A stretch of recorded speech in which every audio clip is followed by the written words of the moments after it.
RBI ने शुरू किया संक्रमण योजना, जानिए मुख्य दिशा निर्देश। भारतीय रिजर्व बैंक आरबीआई ने सार्वभौमिक बैंक बनने के इच्छुक लघु वित्त बैंक को एसएफबी के लिए स्वैच्छिक संक्रमण मार्ग की रूपरेखा तैयार करते हुए व्यापक दिशा निर्देश जारी किए हैं।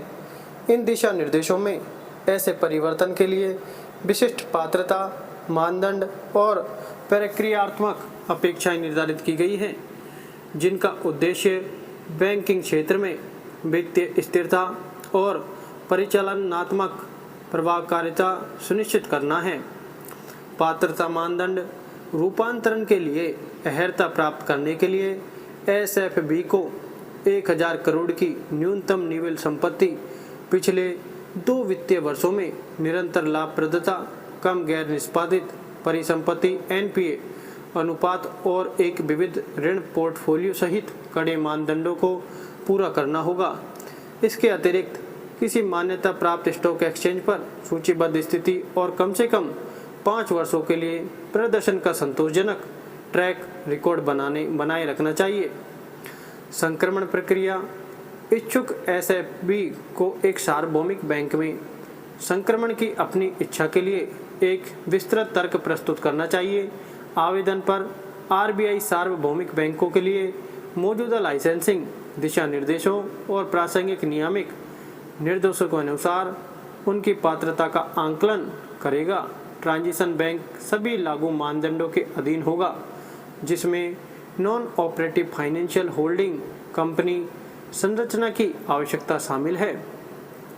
शेयरधारिता मानदंड: हालांकि चिन्हित प्रमोटरों के लिए कोई अनिवार्य आवश्यकता नहीं है, लेकिन मौजूदा प्रमोटरों को ट्रांजिशन के दौरान अपनी भूमिका जारी रखनी चाहिए। इसी चरण के दौरान प्रमोटरों को जोड़ने या बदलने की अनुमति नहीं है।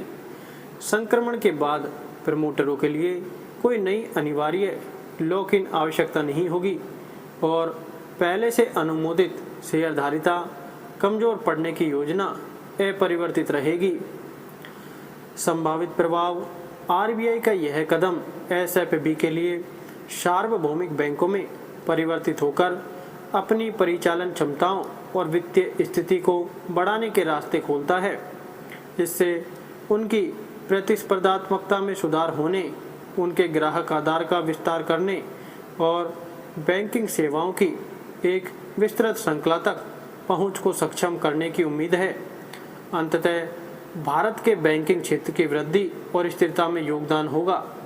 जी हाँ दोस्तों, यह थी लेटेस्ट अपडेट के लिए और नीचे दिए गए subject online earning, share market, income tax, personal finance, digital marketing इत्यादि के लिए हमारे चैनल को सब्सक्राइब करके बेल आइकन जरूर दबाएं।